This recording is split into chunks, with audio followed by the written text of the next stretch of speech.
now call the October 4th, 2022 Finance Committee meeting to order at 6:45.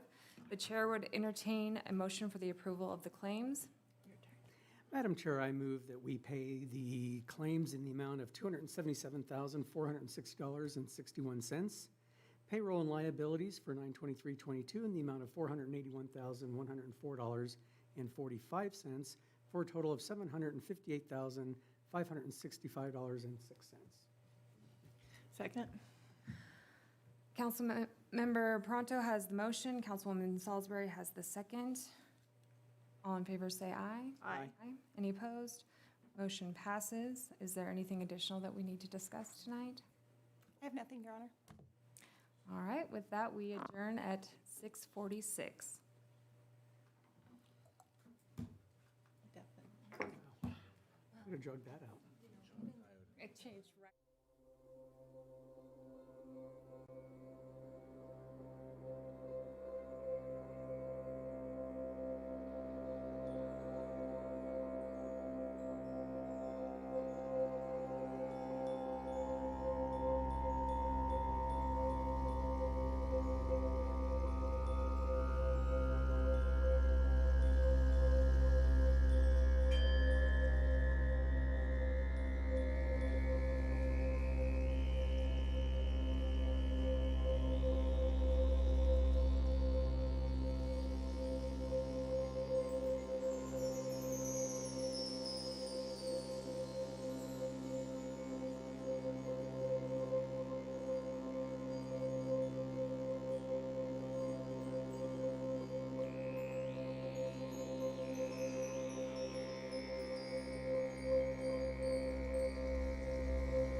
I now call the October 4th, 2022 regular meeting of the Riverton City Council to order at 7 p.m.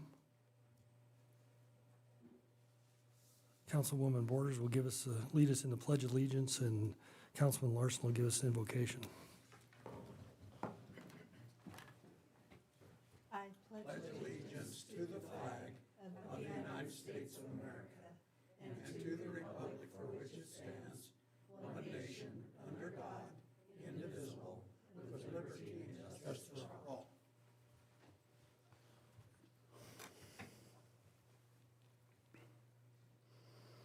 Our eternal Heavenly Father, we are thankful for the opportunity to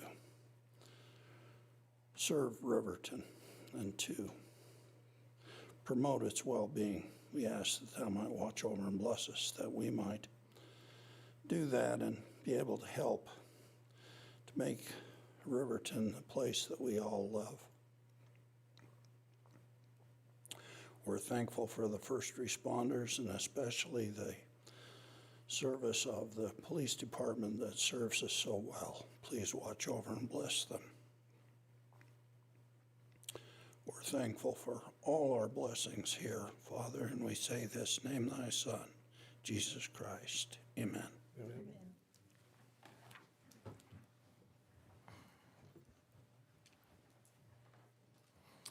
Would the city clerk please conduct a roll call?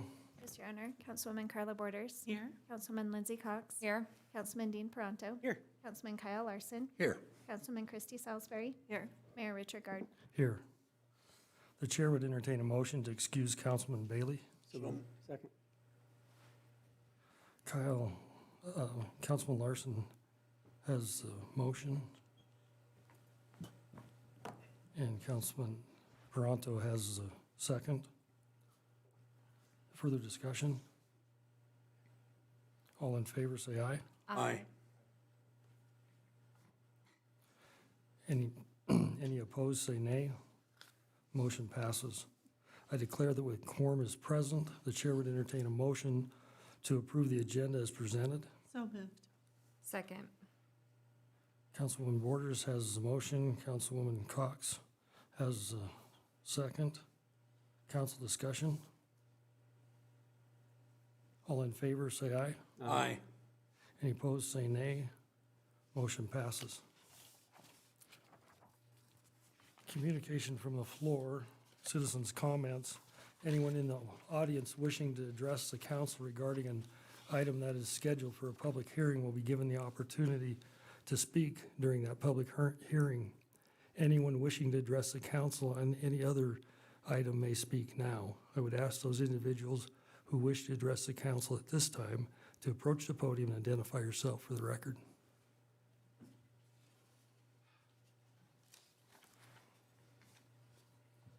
Yeah, he's going to make me do this. Good evening. Greg and I, sorry. I'm Carol Harper, and this is Greg Talabas. Aye.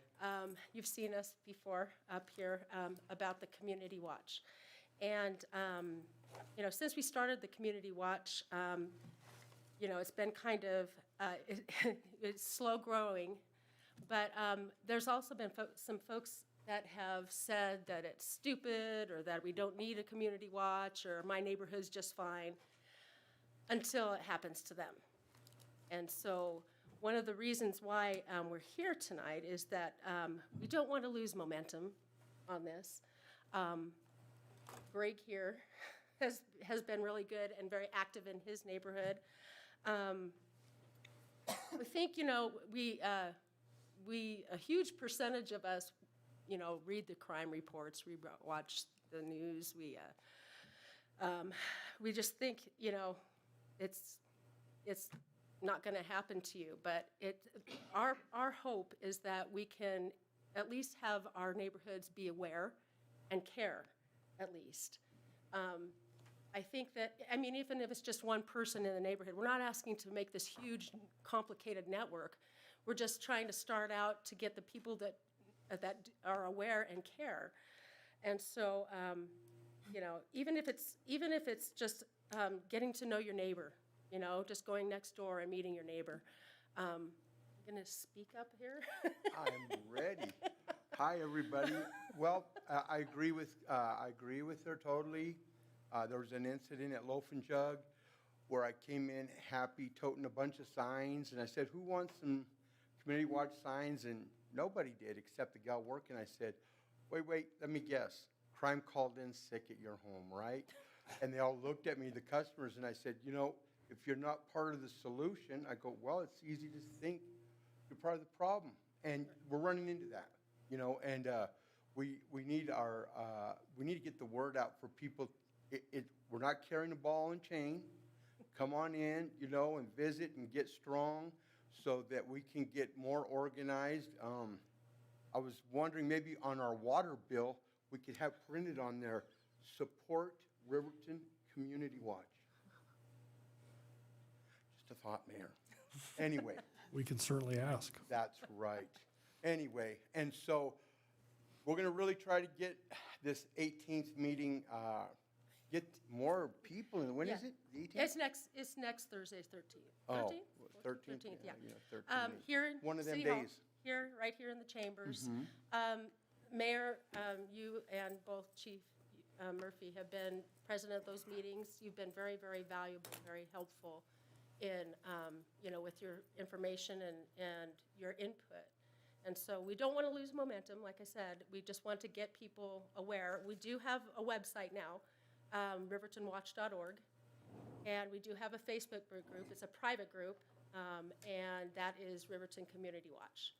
So, you know, little by little, we're going to, at this next meeting, we're going to talk about the crime triangle and how we can not give perpetrators and criminals the opportunity to even commit the crime in the first place, and just kind of get some information out to people of how they can start their own community watch. And it's not a complicated thing. I left some packets. The city made some packets for us. It's very, very simple information. You can use whatever you want. You can create your own. There's programs out there like Neighborhood Watch, the National Neighborhood Watch, and also like Nextdoor, a lot of apps out there too. So, yeah. But the best is everybody coming out. We Yeah. could put all the signs, cameras, lights. Right. We could hire security officers to stay, but if we don't come out and speak up and be part of it, all this is a waste of time. So we need our community to step up.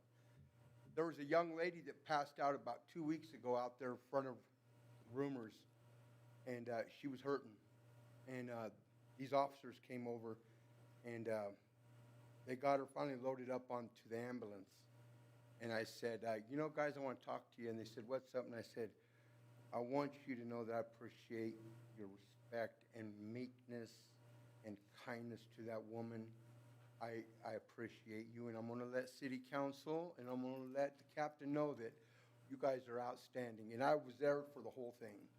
And I want to say that because we don't get enough thumbs up for our PD, and they're doing great. So there's my rah-rah. Thank you. Yes. Oh, and I have Thursday and Saturday, I'll be in contact with you, Mayor, to go out and tackle painting again. Okay, thank you. I'll call you about 8:30. Yep, Sounds good. whatever I can do to help, let me know. You're awesome. Thanks. Thank you. Bye.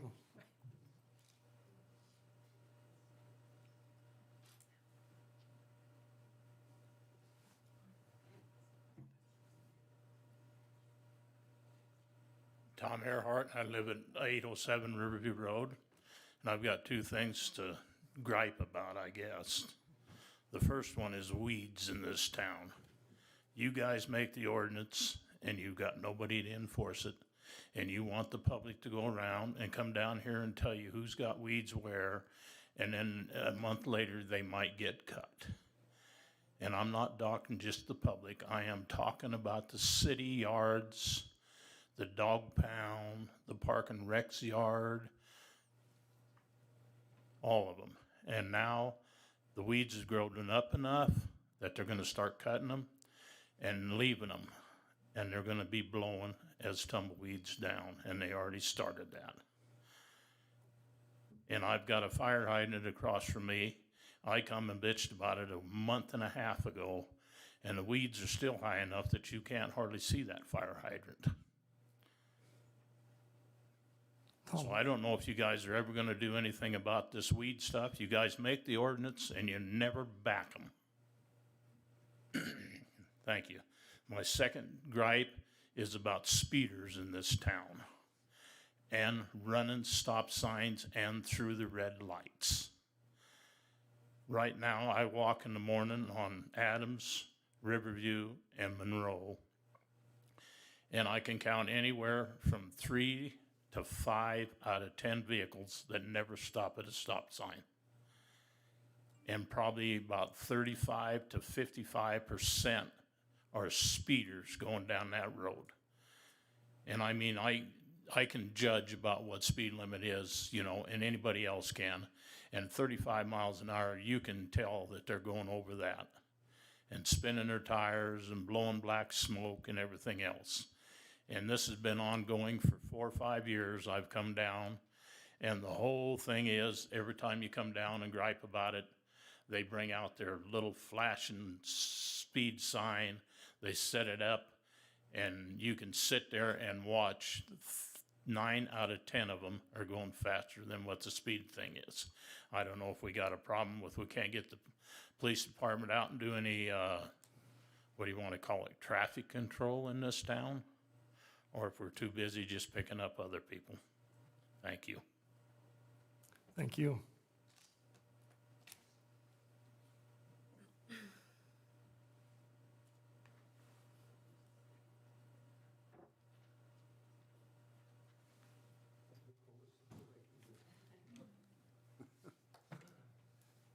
Mayor, council, and staff, I appreciate the opportunity to come and, oh, Daryl, man, I'm ready to charge ahead. Let me share this with you first, Mayor. Thank you.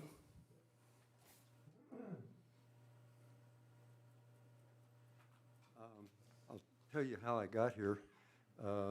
As you know, I have the Shandell Event Center up at the airport, and we're on Cessna Drive in Shandell. And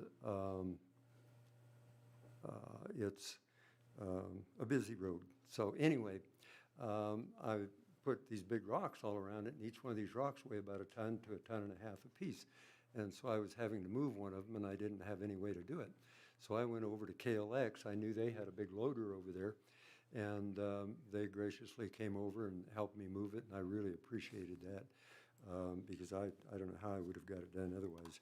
But while I was there, Jamie Williver, who's the manager at KLX, she says, is there anything that we can do about the road out here on Cessna? And I said, well, yeah, there's stuff that can be done. Whether or not it'll happen, I don't know. But something happened because the city had a blade up there the other day, and we really appreciated that. That helped. That was just wonderful to get that work done. And if we could get that every 3 months, then we probably wouldn't be back. But when this started a couple months ago, the information in our document, we've probably been working on it for 2 months, getting all the numbers and everything together. And so, but the road was just reaching a point that it was impossible to drive on. One of the people that live on that road said they just drive around it. They won't even drive on it. It was in such poor condition.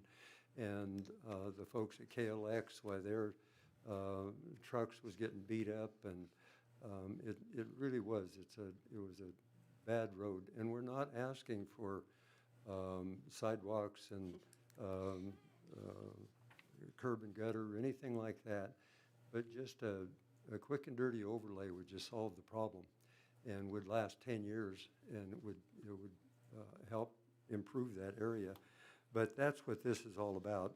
And we have KLX, they're using yearly about 1,152 uses, and the way we describe a use is an automobile that travels one way on the road, not a two-way. So the numbers as you go through it, and then Bimbo Bakery, they have about 9,052 per year. Dan Williver, has his shop up there, and he has about 1,152. You've got Daryl Linhart has 768 uses a year.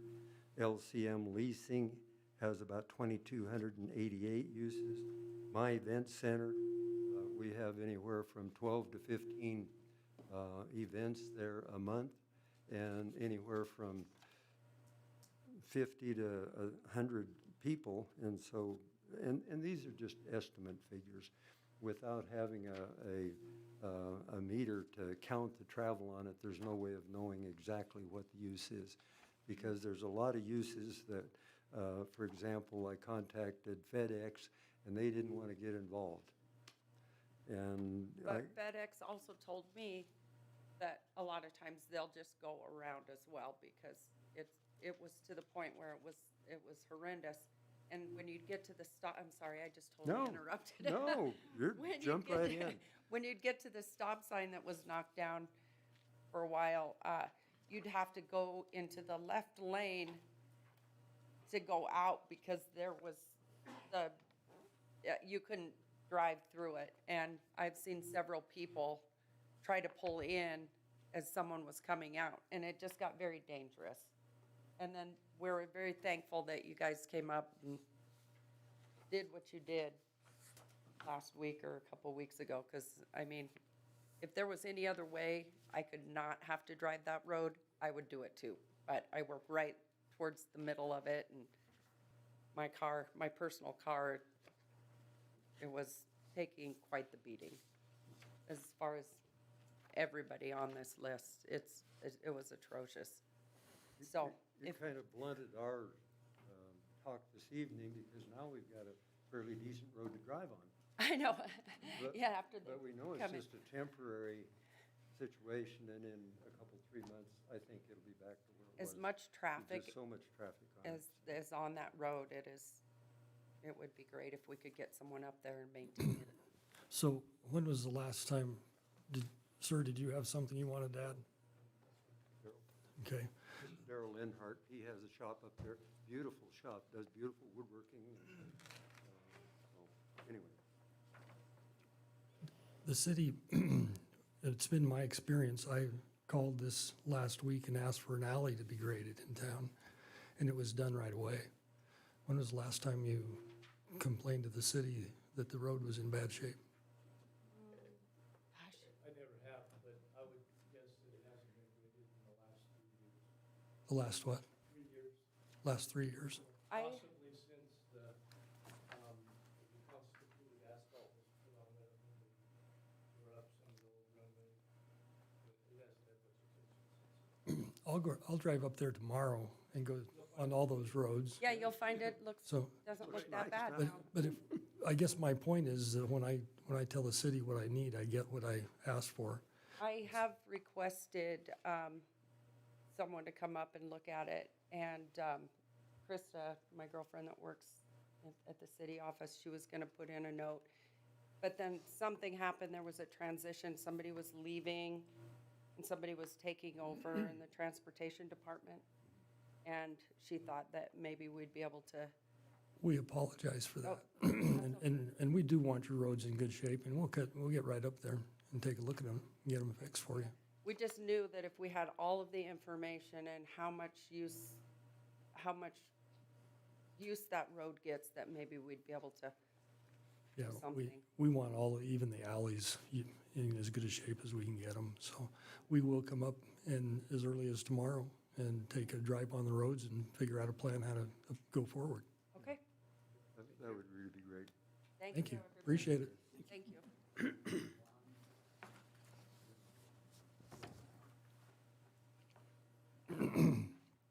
Is there anyone else?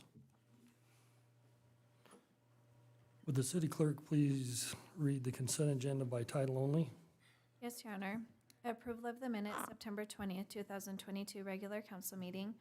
Approval of the minutes, September 20th, 2022 executive session. Approval of the minutes, October 4th, 2022 finance committee meeting.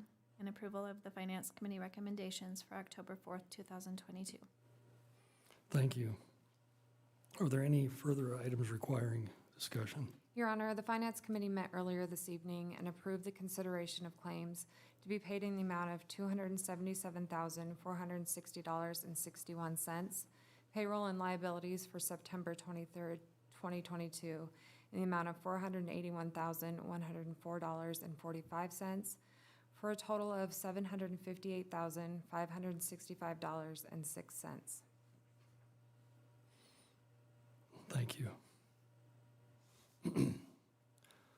The chair would entertain a motion to approve the consent agenda as presented. So moved. Second. Councilwoman Borders has motion, and Councilwoman Salisbury as the second. I'd like to abstain from any warrants paid to Traveling Computers or WYONET. Okay. Anybody else? Any other council discussion? All in favor, say aye. Aye. Any opposed, say nay. Motion passes. Fiscal year 2022 annual non-attested audit preparation service financial director's report, please. Thank you, Your Honor. Financial auditing is a critical part of government accountability processes. It provides an independent opinion on whether a municipality's financial statements fairly present the results of financial operations and whether other financial information is in conformity with government auditing standards. Wyoming state statute requires an annual audit to be prepared by an independent auditor in compliance with such standards. The audit should be completed no later than December 31st and submitted to the Wyoming Department of Audit no later than January 31st of the following year. Since 2017, the city has engaged audit services by ACM LLP. Over time, the audit firm has merged, acquired, or sold with our most recent firm, BDO USA LLP, headquartered out of Chicago with a satellite office based out of Laramie. As you may remember, last year's audit was delayed by 6 months, and the final report was not presented until the July 19th, 2022 City Council meeting.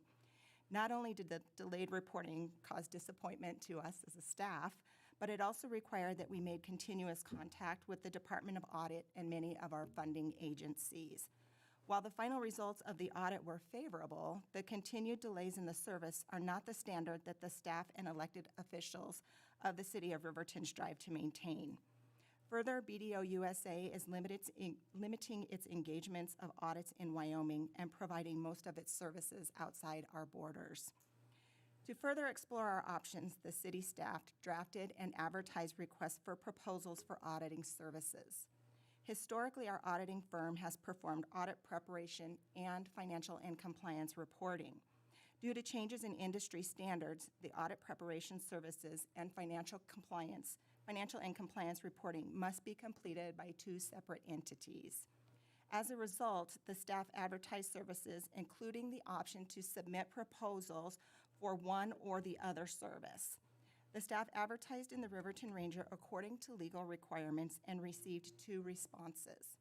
One was from a firm out of Laramie that responded to audit preparation and financial and compliance reporting. They submitted for both services but can only be selected for one. The second proposal was from an independent CPA from Afton interested in the audit preparation services portion. The Laramie firm, Klinger Hagerman, is a newly formed partnership between 2 senior-level employees who recently departed from our former firm, BDO USA LLP.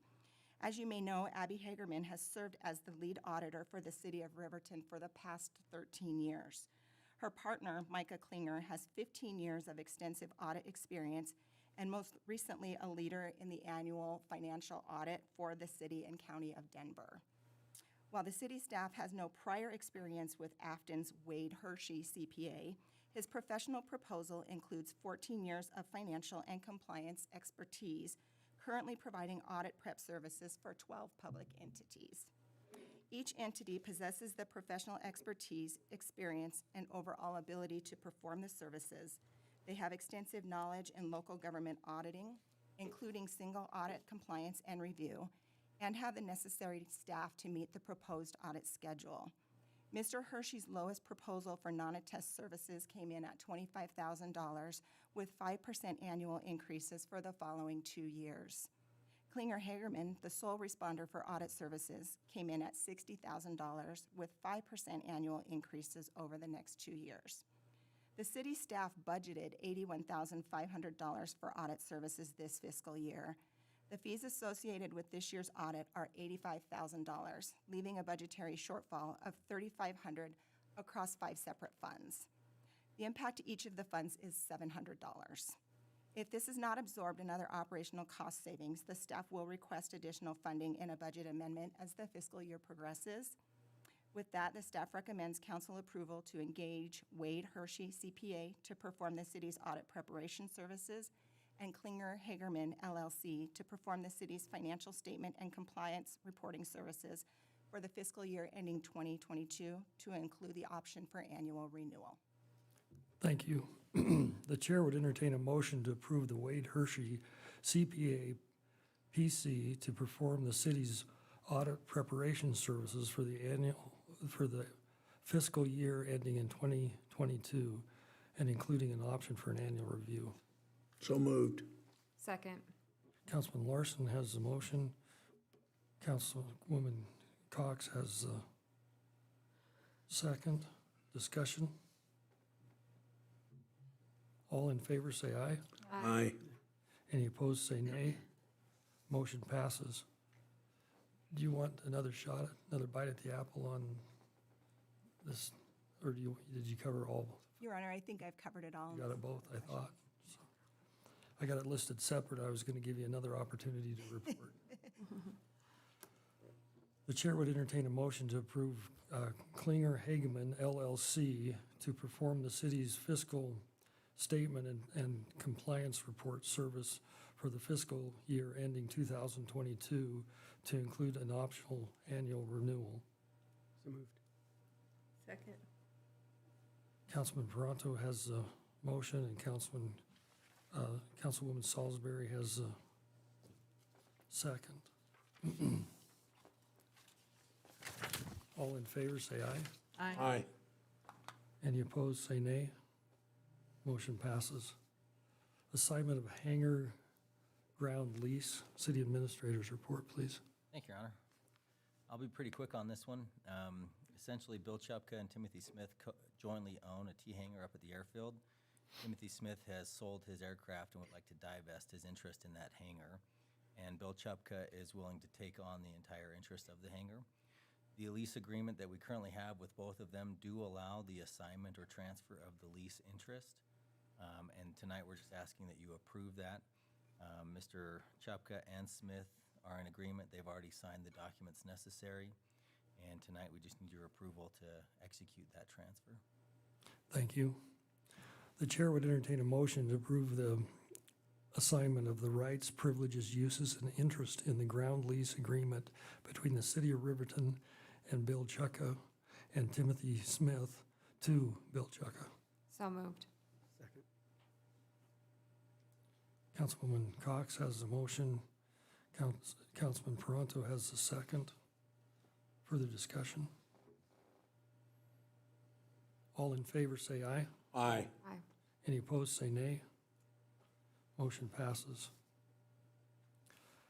Ground lease agreement, radio tower for Fremont County. City Administrator's report, please. Thank you, Your Honor. This lease coming before you relates to communication equipment up on Griffey Hill. Currently, Fremont County owns and operates emergency telecommunication equipment at that location. So do several others. Included in your packet is a map that shows the various leases or interests that are on Griffey Hill.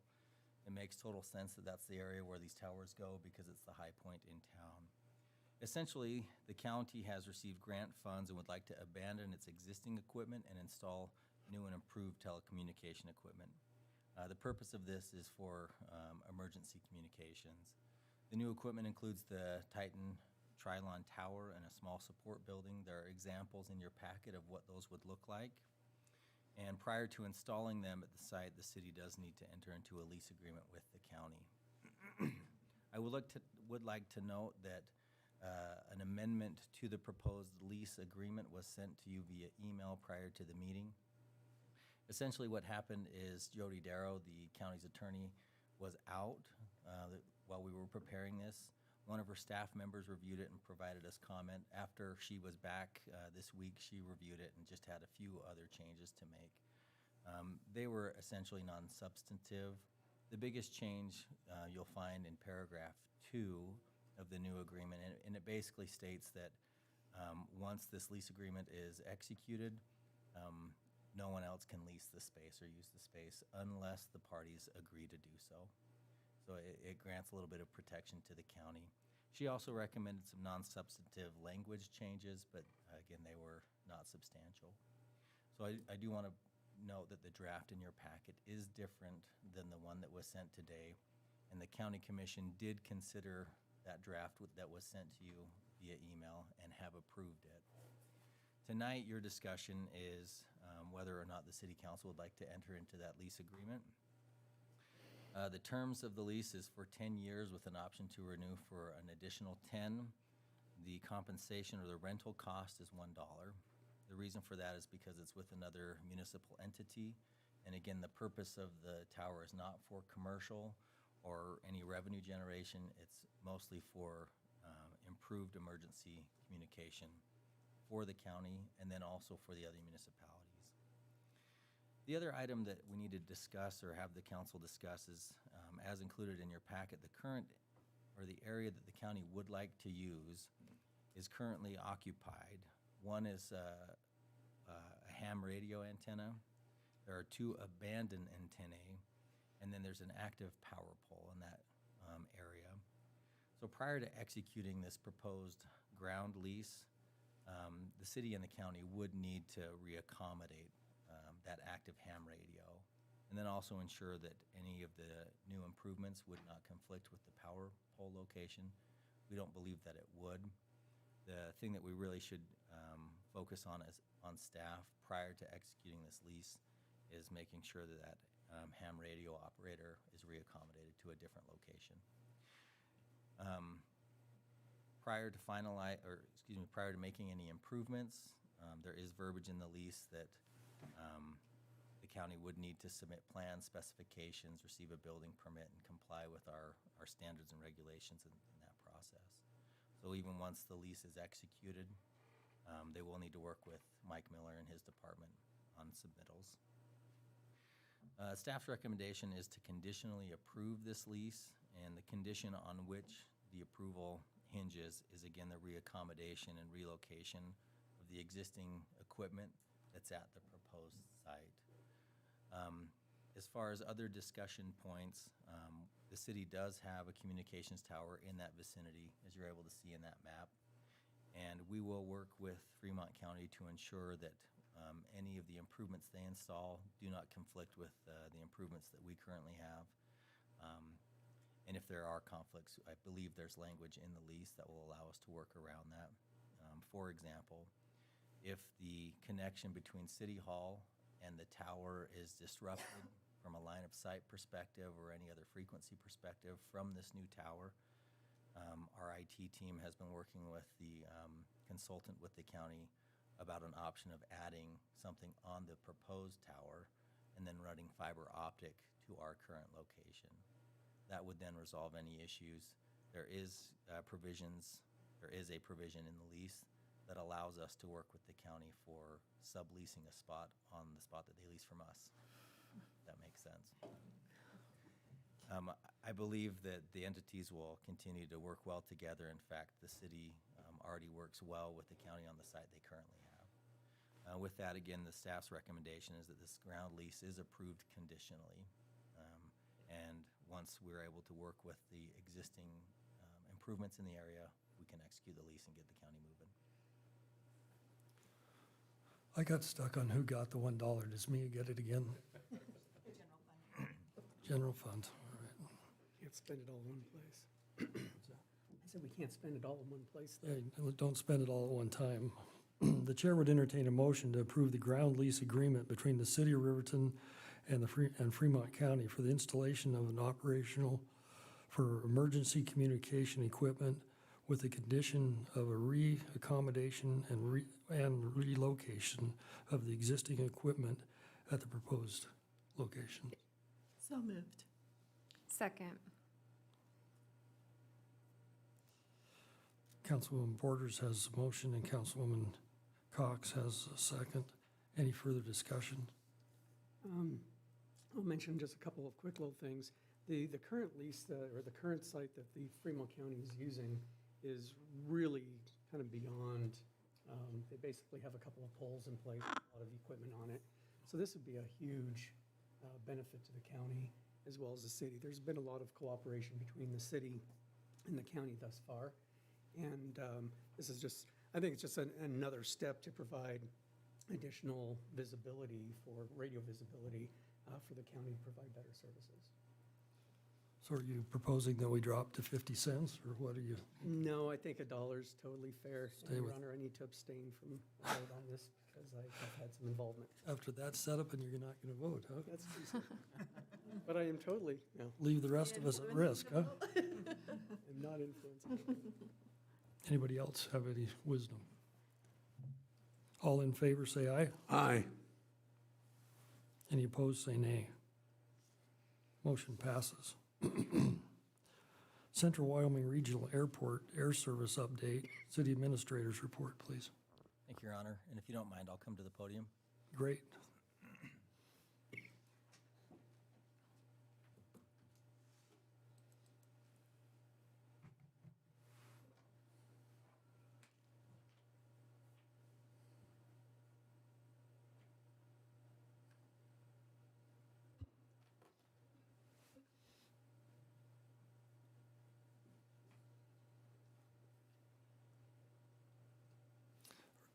Are those girls choking him?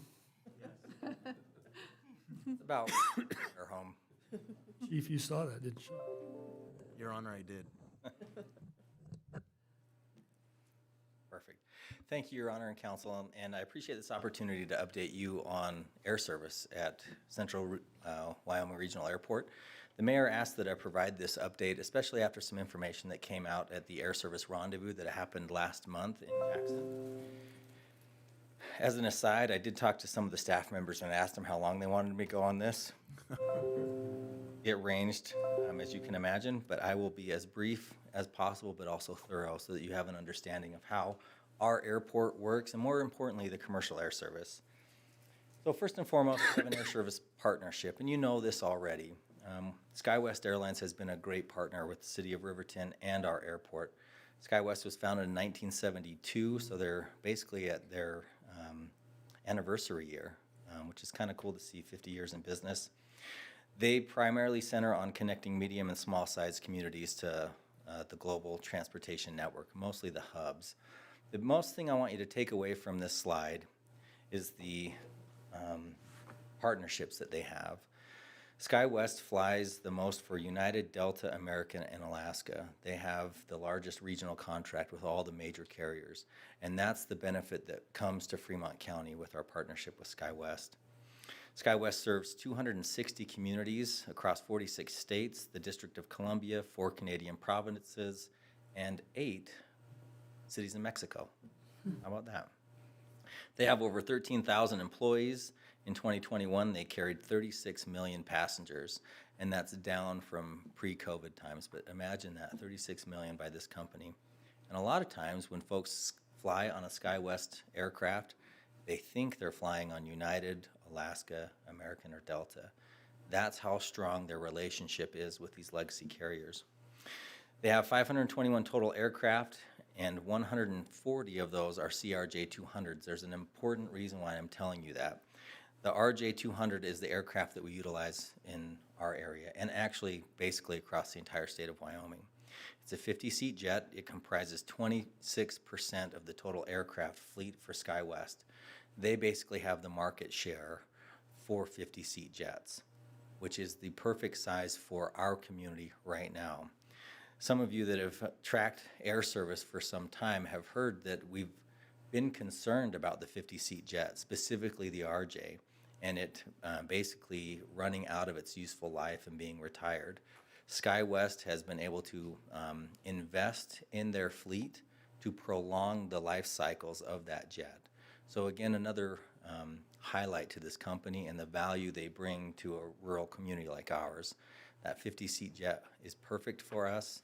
They're investing in it, and we'll be able to use it until such time that we can justify and utilize a 70-seat jet or 75-seat jet, which, by the way, they have a lot of those too. I want to show you the route map. Because of that partnership, this is the connectivity that SkyWest provides the nation. To keep it moving quickly, this is specifically, and this is as of October, the route map that they have for the United network. So when someone flies out of Fremont County at Central Wyoming Regional, they really connect onto the United network. They're able to use their SkyMiles points, they're able to use the app, they're able to use every benefit that United offers through SkyWest. And it's kind of cool if you look at the top right. For 2 years running, they were among the top employers in Forbes. So it's a good company to partner with. With that, as far as a performance update, I'd like to show this because this is 20 plus years of employments at our airport.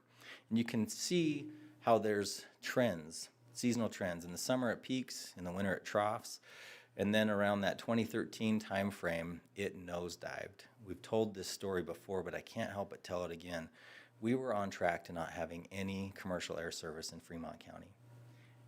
That may or may not be important to everyone, but I would say that we don't have an interstate running through Fremont County.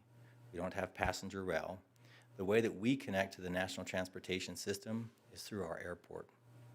Not everyone does, but for our businesses, for a lot of our families, for quality of life, it's important. So we were on track to losing air service. Fortunately, the Denver Air Connection came in. You'll notice immediately they made an impact on our community. And then SkyWest started and immediately almost doubled that impact that DAC started. So we were on track, as the mayor said, to solving the airport. And then something else happened and we had to solve it again. COVID-19 really impacted our community. But the interesting thing that I just love to point out is that of that 21-year history, even in the COVID era, we recorded basically record level months, if you look at that chart. Year over year comparison of the last 3 years, you can kind of see the different highlighted lines. The light blue shows the COVID impact. Last year shows that return to where we knew we could have as far as capacity and employments. This year we're not trending as high as last year, and the question is why? The answer is simple. We've been operating with less capacity. If you remember, in February, we were cut back to 1 flight a day, and we'll get more into that later.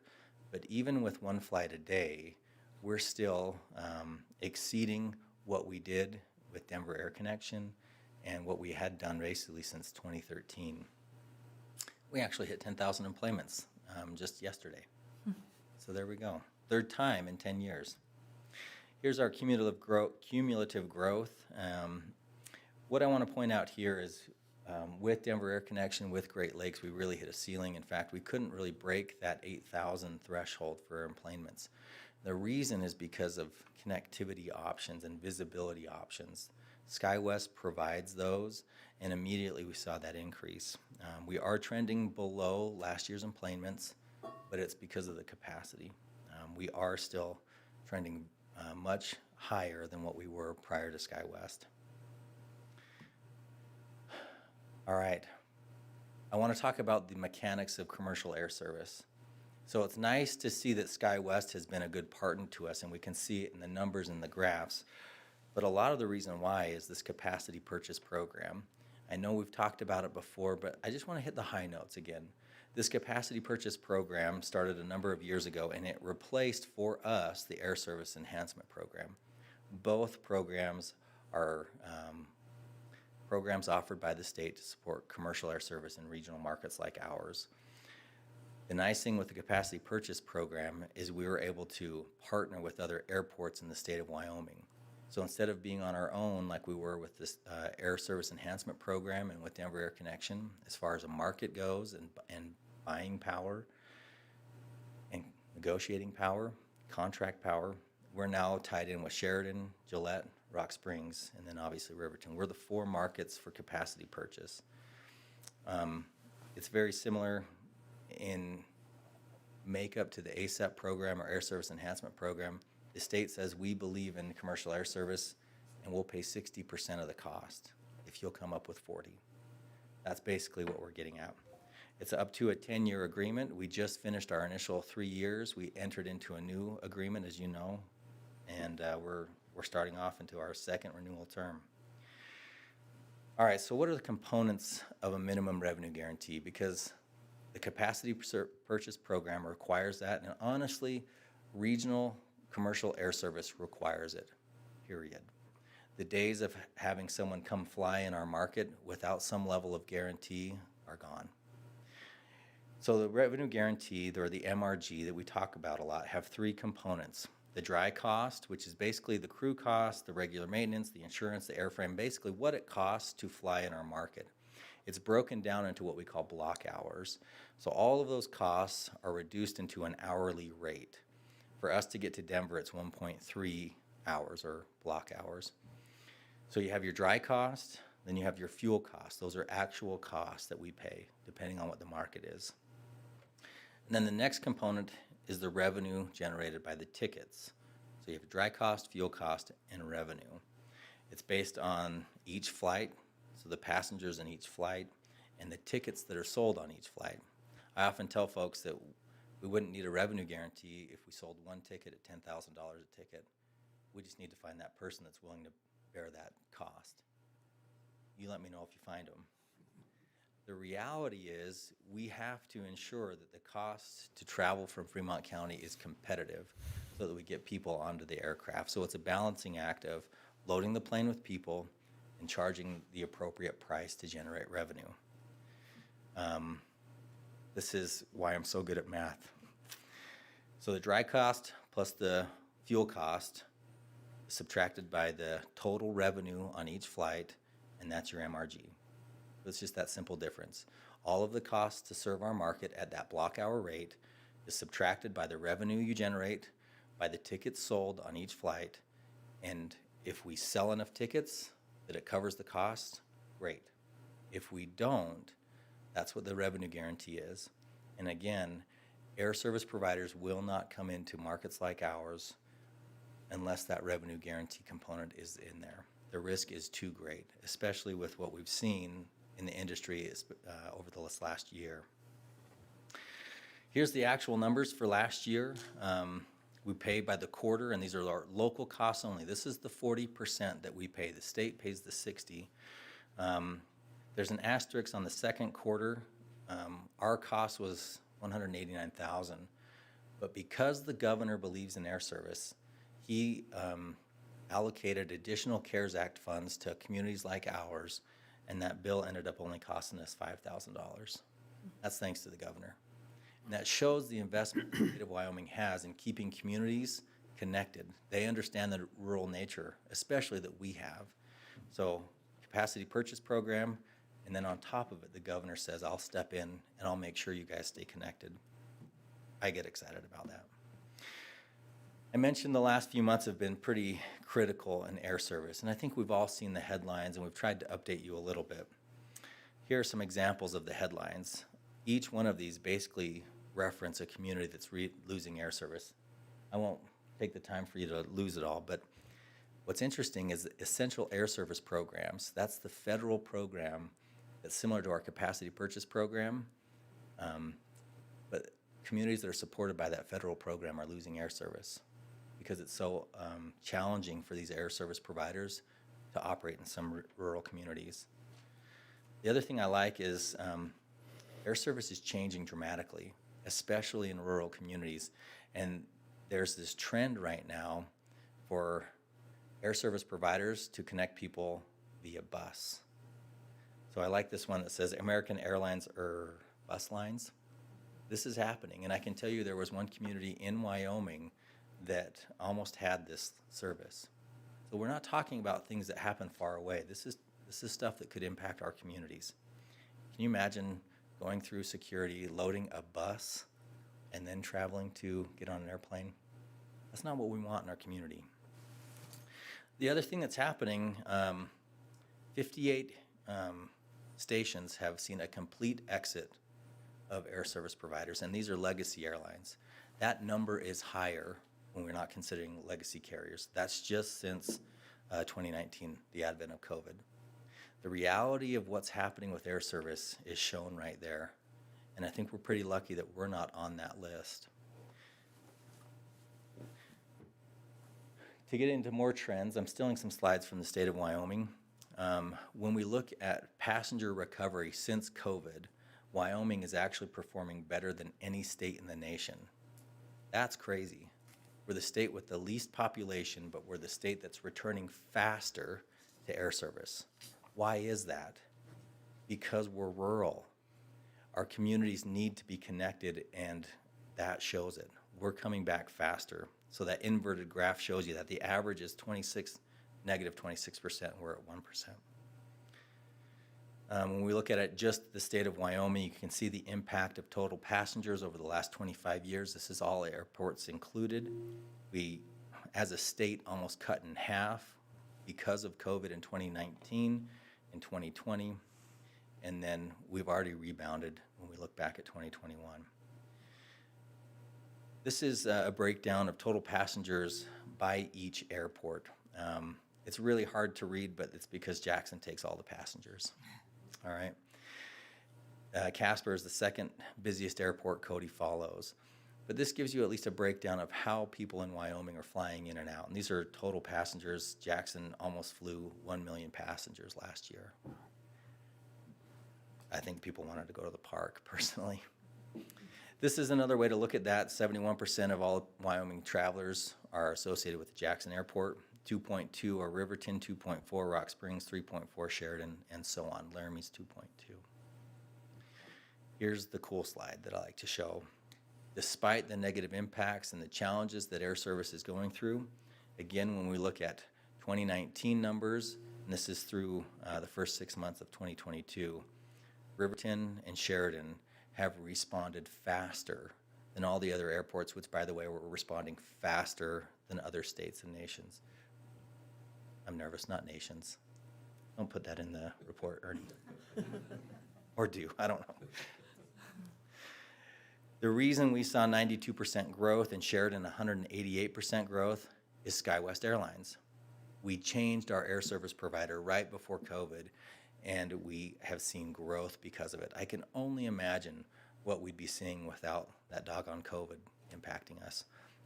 But behind Sheridan, we are the fastest growing coming out of the pandemic, and it's because of our air service partner change.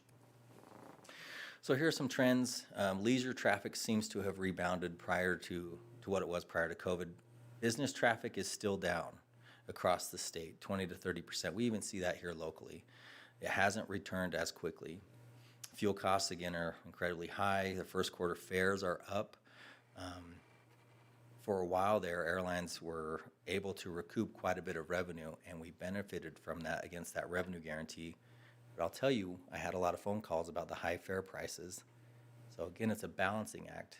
We could charge quite a bit for each ticket, but we'll drive our market away. So we are always very careful, because on the other side, I always hear, well, why are we paying for air service? The way we don't pay for air service is we charge a lot for a ticket. So it's a balancing act, and we have great consultants that help us with that.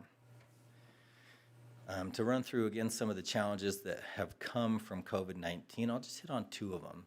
Pilots and fuel. Pilots is huge. Prior to me ever joining the city of Riverton, the state came and talked to the city of Riverton and said, you guys better wake up because the pilot shortage is real. That was in 2013, and in 2014, we cut in half almost our passenger volumes. The state saw what was going on. There are not enough pilots filling into these regional carriers, and it's not filling as fast as the vacuum from the legacy carriers taking the pilots from the regional carriers, if that makes sense. Lindsay, I'll use a baseball analogy. Minor leagues are taking the major leagues are taking the minor league pictures. That's what's happening. Our regional air carriers, the minor league, the other ones are the major leagues, and it's just happening so quickly. A friend of mine is a 747 pilot out of Du Bois, and because of COVID, the majors forced them to retire because they didn't need the pilots. Now, they've been caught with their pants down, and so they're stealing from the miners. Councilman, you're absolutely correct. I think this graph shows this. I stole this from Mead and Hunt, our consultant. The pilot shortage was going on and has been going on, and then it got magnified during COVID, because how does a company that only flew 23 people in the month of April in Riverton stay afloat? Well, they get rid of their pilots and their personnel costs. And what they did is they offered early retirement incentives, and pilots that were ready to move on, they basically said, hey, now's the time. But the demand has come back, and if you watch that green line there, the demand dropped, immediately rebounded, and the supply is significantly lower. In fact, if they project it to 2029, there's a $60,000 gap in available pilots. We don't know exactly how to fill that as far as an industry goes, because the military is not providing pilots like they used to, and the cost for young individuals to become pilots is becoming so challenging, they're picking other professions. Here's the fun one, because I'm full of good news at this point of the presentation. This is the fuel cost, and again, we pay actuals on this. There was a record high just hit this spring. Fuel was going crazy. It's dropped a little bit, but it's still, as of right now, 70% higher than what it was a year ago. That affects us because we pay the actual cost of fuel. And again, if we don't have the ridership, if our tickets aren't priced appropriately, the community absorbs that cost through the revenue guarantee. Mayor, you may remember this, Dean and Kyle, I know you were involved, but back in 2018, so 2016 to 2018, if you see that on the graph, you're seeing a significant increase in fuel prices. We were nervous then. In fact, we went to Lander, Fremont County, and the city and said, hey, we need more money for the revenue guarantee because fuel did what we didn't anticipate. I wish we had those numbers now. All right, so fuel is an impact. But what I want to say is thank goodness for the state of Wyoming, and thank goodness for your foresight in joining the capacity purchase program. Without it, I think we would be hard-pressed to have commercial air service after the pandemic and after the issues that the airline industry is going through. As they don't have pilots, as they don't have airframe, as they have all these issues with recovering from the money they lost, they're contracting service. They're going to markets that can provide the most revenue possible. Because we have a revenue guarantee, because we're partnering with these other communities, we're a safer bet for these regional airlines than other communities without it. I want to show a comparison because we talked about recently the cost increase for air service as we entered in the new contract. And yes, it is more expensive than what it was the first 3 years. The reason, resources, pilots, fuel. I mean, it's that simple. So we had a 28% increase in the block hour rate. And we're covering that currently. We're making do. But the reason we needed to come back and ask for further funds from the EDGE committee was because the model that was set up at the time the half-cent tax was passed was based on the previous contract. And the variables that we knew at that time, the variables have changed, the contract has changed. I want to show the graph at the bottom because while our contract increased, when we compare ourselves with other communities that have EAS service or federal service, our costs are still cheaper. That's the buying power that we have through the capacity purchase program, and it's also the buying power that we have because of our relationship with United and SkyWest Airlines. For example, 4,400 block hour cost for Riverton when you compare Alamosa, Salina, and Kearney. It's over 6,000 a block hour. So we're still a better deal than what other communities are having to pay if they are faced with the choice of do we have air service or do we not have air service. Our cost per seat is significantly lower as well, as you'll see in that graph. And I wanted to show that comparison to provide perspective because while the contract did increase, it was still a better deal than some of the other communities got. All right, we're at the question point. Did I go through it quick enough? I'm happy to talk about air service, but I just want to say thank you for your leadership and vision, because commercial air service is economic development in our community. My family doesn't fly a lot. With 3 children, we don't do it. But I can tell you, the businesses I frequent in town, they need that air service. The oil field that we want to have rebounding in our community and in the county, they need commercial air service. Kevin Krasiznik leads our economic development crew, and through surveys, businesses always list as one of their top variables in looking at a community or staying in a community as connectivity. When we lose that connectivity, we lose the opportunity to recruit and retain. So while my family doesn't fly as much as the others, I buy into it because I know that the services I rely upon in Riverton and Fremont County need that service. There's my shameless plug. I'd be happy to stand for any questions, Your Honor.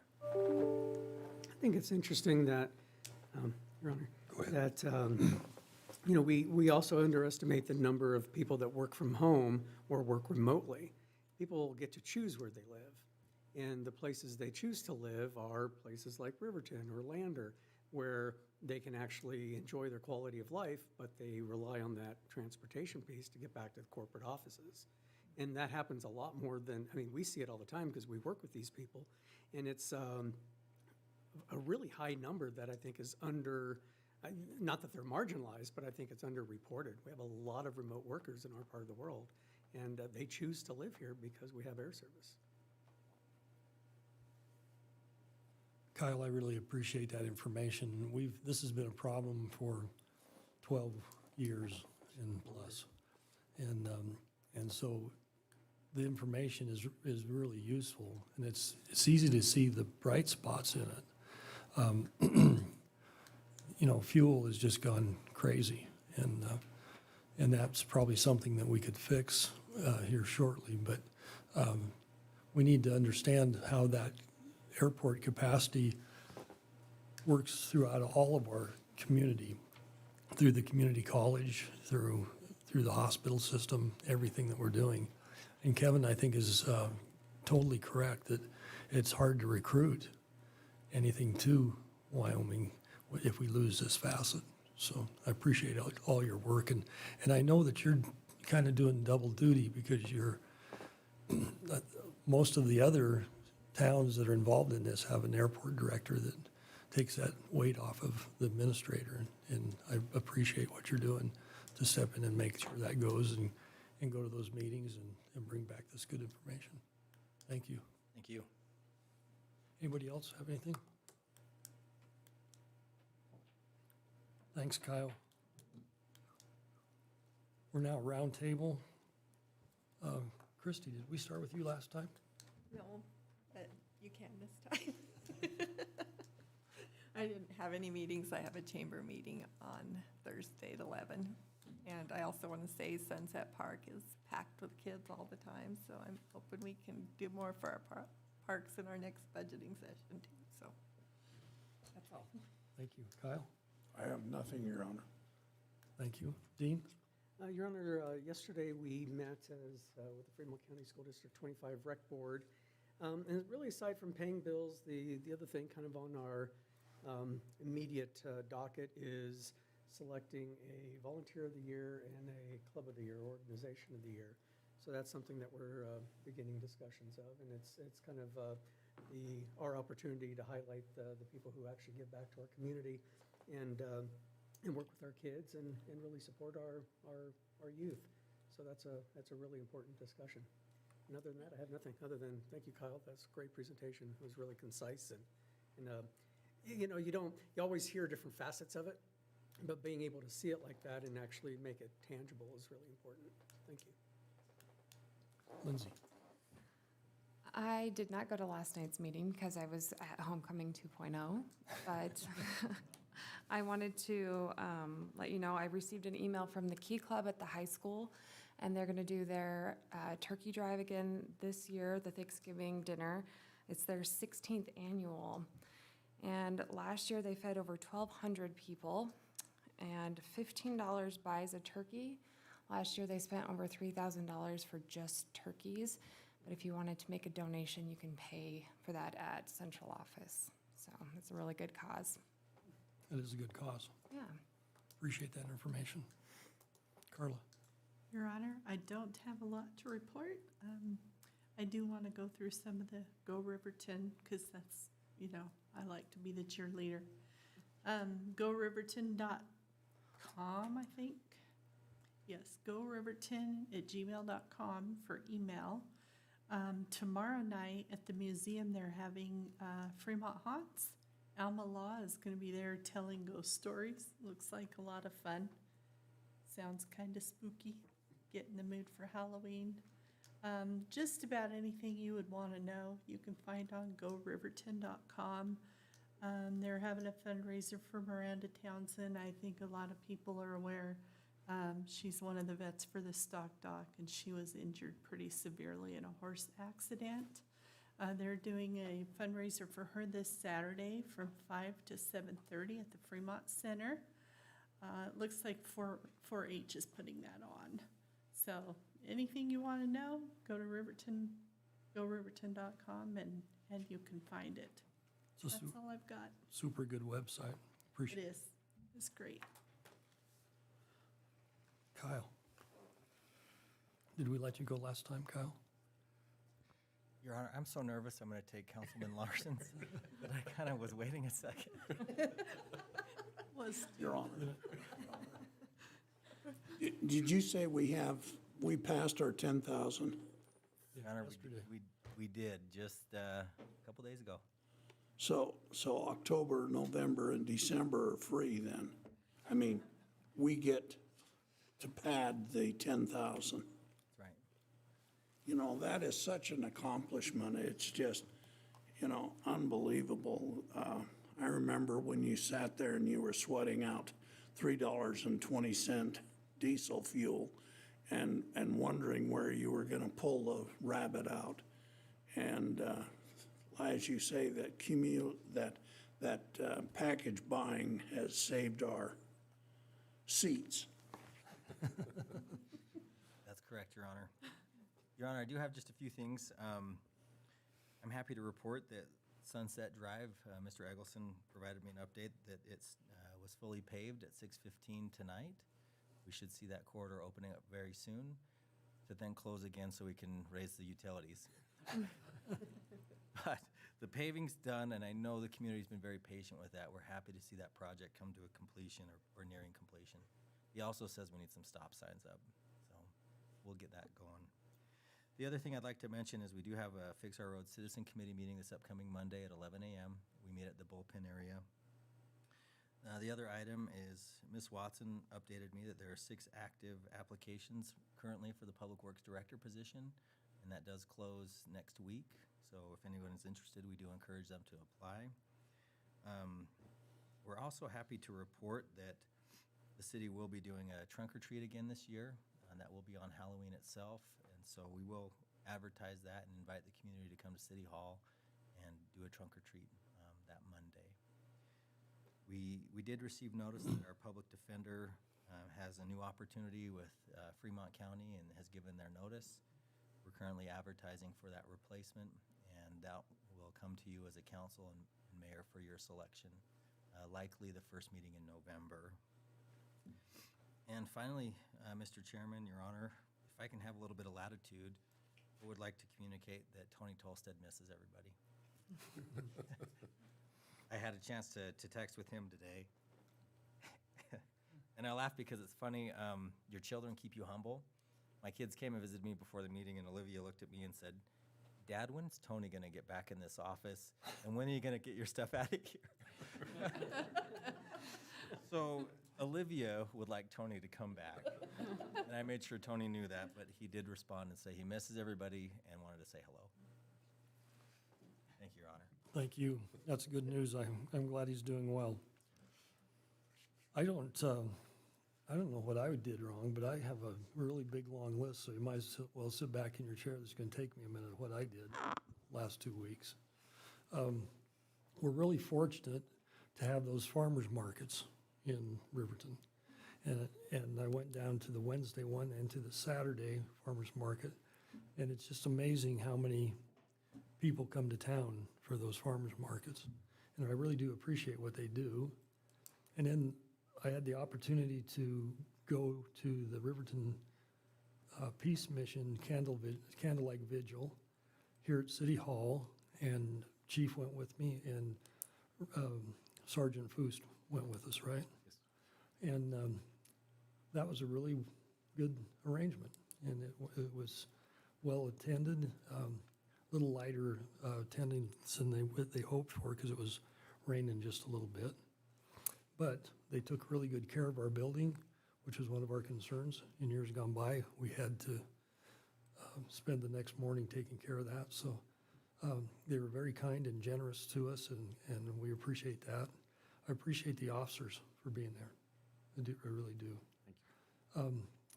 I also attended the Wind River Visitors Council meeting at the college.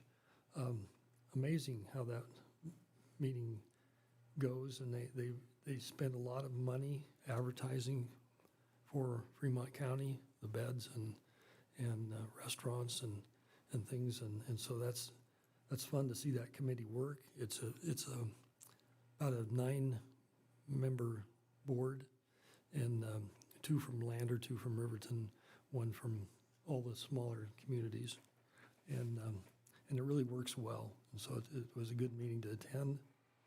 I also that same day went to the FTAG meeting. FTAG is a meeting that it's the Fremont County Associations of Government, and all of the mayors are in those meetings and the county commissioner. And so, as you can imagine, there's lots of things that we talk about, and we can accomplish a lot to keep the county working as a unit instead of one dominating the other. And so I appreciate those efforts. We also had the fall harvest activity on Main Street, and that was just really well attended. And I want to thank all those people that spent their time putting that together and making that available. And there's a lot of people involved in that don't get recognized. I appreciate them. I also had an opportunity to go out of state to Officials for Kids fundraiser. It was a baseball fundraiser, and it was a lot of fun. And we raised some good money for the youth in those activities. There's also an RCDA meeting, which is an economical growth meeting that we have at the Sundowner once a month. I appreciated that. The school district has put together a program called Circles, and it already exists, and they've just brought it to our area. And it's to raise people up out of poverty. And they take a little bit different approach than just handouts. They try to develop a system that allows people to change their lifestyles so that they can develop employment skills sufficient to stay employed. And there's some things to say about that. It's easy to say, well, your situation that you put yourself in, but our whole system is designed to give some assistance, but when you raise up and get paid a little bit more, you lose that assistance. And so this program is built to try to help you step in and help those people that need that help. So if somebody gets to be a dental hygienist, their salary goes up, but they lose their health care. And so that's the problem that the discussion was about, how we can affect that. And there's lots of mentors, and the school system has hired a director for that.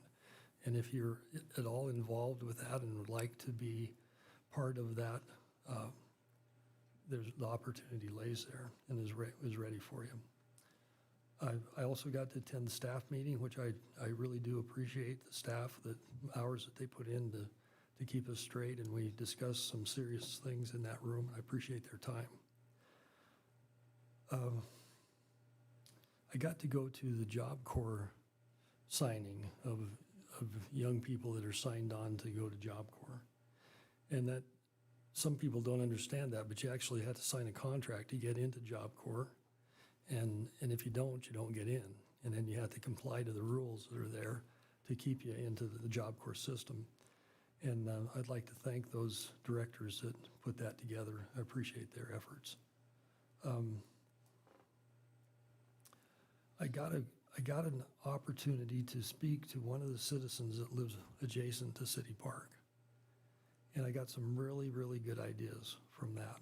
And I think it would be a good idea is to have, as a group, we ask the homeowners around the park to come and talk to us and tell us what they think might work to help us with that. And so that was a really good meeting. And when I was in talking to that individual, she said, do you see that lady that's sitting out at that table? She comes every day to the park. And so I said, yeah, I noticed her, and I will go talk to her when I get done with this. And so I went out and talked to her. And the different perspective always amazes me of how one individual can see one thing and the other see another. And this lady comes every day and uses our park. And she's a well-known lady. I know her very well. And I appreciate the fact that she uses our park. That's just the reality. If we don't use it, somebody else will. And she was very complimentary and spoke highly of it. And then just feet away in the band shelter were a group of our individuals that frequent the park. And so I got to talk to them and get their perspective. And so those were interesting conversations from both sides. And I think we need to see those. The homecoming parade went down Main Street. We appreciate that. Snyder's had an open house for their new realty location on Main Street. It was fun to see our realtors that are local realtors that have come back to work there, and that's going to be a real good opportunity. And then there was a Friday night football game, and I think it's the first football game I ever went to that got called for lightning. Seen that at baseball, but not football. And Riverton was playing really well, and I was really proud of them. And I appreciate the effort. And the cannon went off a few times, and so it was. And we actually got recognized as a city council for allowing that to happen. And it was kind of nice to hear that. So that was fun, and I'll come back to that. On Saturday, just this last Saturday, the farmers market made a big step, in my opinion. They purchased a storefront on Main Street, and it's in the 500 block, Ernie, isn't it? 600. It's 6th and Main is the corner, right? Right. But they would be back they're in the 500 side. But yeah, it's amazing the product that they had in the store.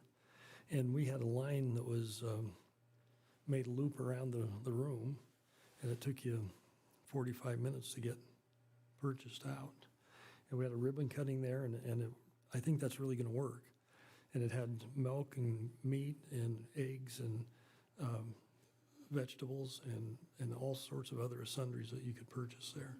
And I would encourage everybody to go down and take a look at that store. And it's now open on Main Street. It's on the north side of Main Street. I got to do the radio with Ernie, which I get to do with Kyle, and I appreciate that information that's passed out there.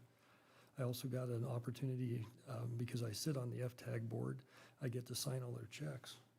It takes a while to sign those for the WRTA, with the Wind River Transit Authority, and that's part of the half-cent tax is used for that opportunity, and it's a real assist to the reservation, and it does a lot of good in the community. One of my pet projects that I have tried to get moving finally took birth, and that's a sidewalk replacement.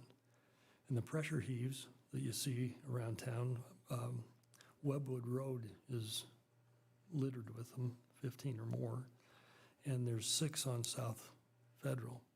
And we finally came to a point where Job Corps, they don't send their students off campus very often, but we got it approved for them to come down and to remove those sidewalk stresses and pour them back in place.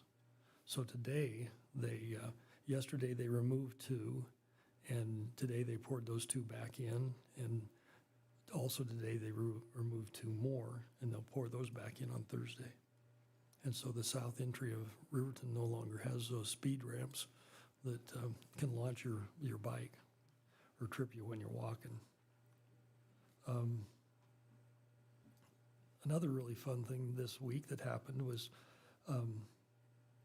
Monday, we paved the west side of Sunset.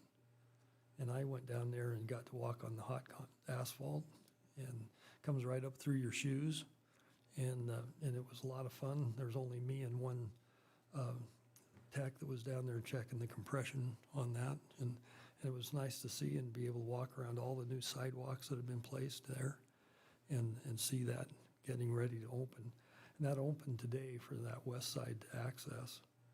And Kyle and I got to meet with in the mayor's evening, and when he left, he texted me back and said, hey, they already pulled off and went down and started back up on the east end of Sunset and got about 200 yards or so up that last night. They finished that today, and so at 4 o'clock, they had 4 more loads to lay down, and it was fun to see that and go talk to the guys and tell them thanks for their efforts. They also said that it was amazing as they were getting the asphalt laid, the people were coming out and telling them thanks for their efforts. And so I think there's a lot of people appreciated that. So I also had 2 young ladies come and talk to me about the government situations in my office last night. Now the fun part is after that I got to go to the Riverton Lander game, which was a rematch, and I got there a little late, and we were 21-14, and we were ahead. And Lander scored and tied it up, and we played extremely well into an overtime and ended up losing it. Both teams scored a touchdown in overtime, and Riverton scored an extra point, and Lander chose to go for 2 and was successful. And so the cannon even went off for Lander's score. And so it was fun to hear the cannon and to see the kids play, and it was heartbreaking for the loss for Riverton kids, but they really played well, and I was proud to be from Riverton. Other than that, we did pour 4 yards of concrete on Federal today. I had an excellent meeting with the chief. In conversation with Tom in open session, we'll work on that. We'll find some answers to Tom's questions, but you do a great job. I appreciate what you do. We'll try to address those issues that he has. That's the sum total of the meetings that I participated in the last 2 weeks, and I really do appreciate living in Riverton. Riverton is a great place to live, and I couldn't say that. Ernie, you have something to add? Just one other thing, Mr. Mayor, in that the fairgrounds now has a brand-new parking lot. It finished last week. Isn't that gorgeous? Yeah, it's really nice. So the Fiber Arts Guild show is there Saturday from 9 to 3, and the public will have their first chance to go see the new sidewalks and brand-new parking lot. And one of the things, the city doesn't sell themselves really well, but one of the things that the city did do is we had an aged water line that went underneath that parking lot. Can you give me it was multiple repairs in a matter of feet? Your Honor, I believe when they excavated that undersized line, I believe it was a 4-inch line, and that small section that they removed, they had 16 previous breaks in it that were banded. So it was a good deal to get that line replaced. And we were fortunate because the asphalt was off, and we were able to get in there and replace that before they put the asphalt back down, so it saved a lot of money. But yeah, that is a sea of asphalt that has been there since I was a kid. So it was nice to see that come up. And today they're breaking out the concrete parking lot at the old county building. And that's coming out hard. It's a lot of noise. So those are improvements that are happening all around us.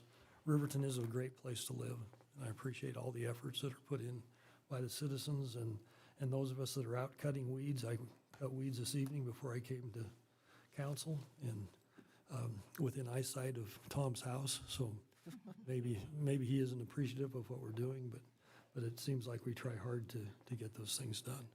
So we'll try to do better.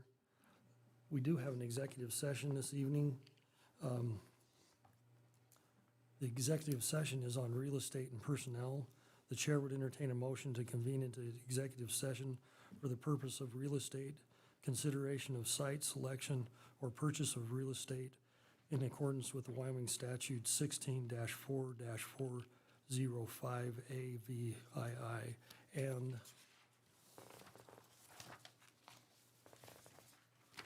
personnel to consider appointment, employment, right to practice, dismissal, complaints, or charges against a public officer, professional person, or employee in accordance with Wyoming State Statute 16-4-405 AII, and for the purpose of considering offers, tenured wages, salaries, benefits, and terms of employment during negotiations in accordance with Wyoming Statute 16-4-405 AX.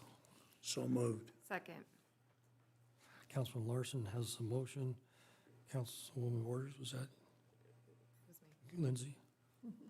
Councilwoman Cox has a second. Any discussion?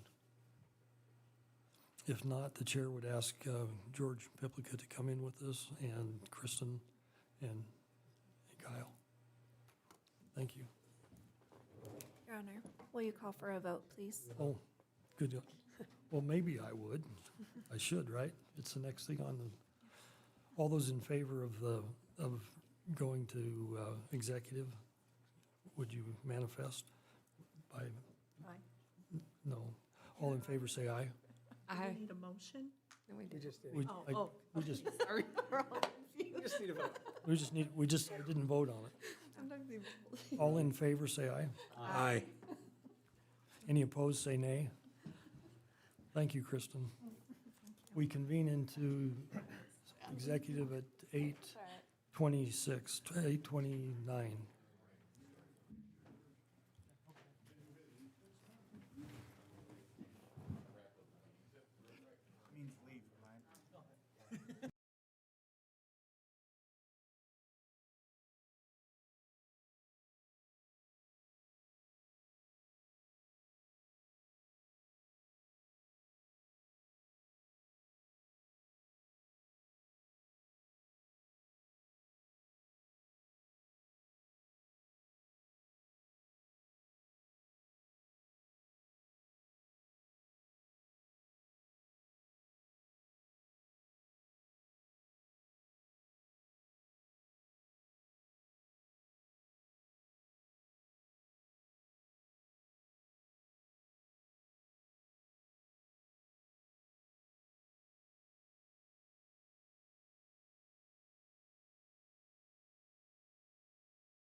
Oh, it just dawned on me.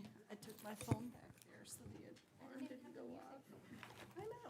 I think I still have. It's not your bedtime yet. No, See if I can pay attention. not time to take pills.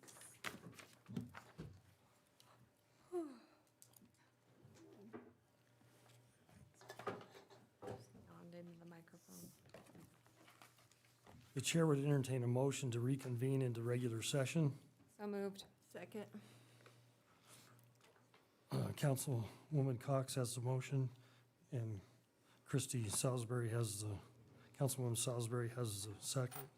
Any further discussion? All in favor, say aye. Aye. Any opposed, say nay. Motion passes. We reconvene into the regular session at 9:38.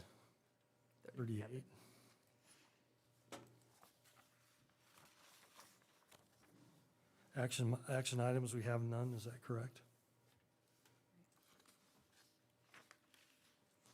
And without objection, if there is no objections, we stand adjourned at 10:40, or 10:39. 9:30. 9:39, thank you. Feels like 10:30. I'm so good. It kind of does. Thank you so much. Well, I guess I'll Yeah, check mail since I got a little note. My wife hates when I say that, you know, like,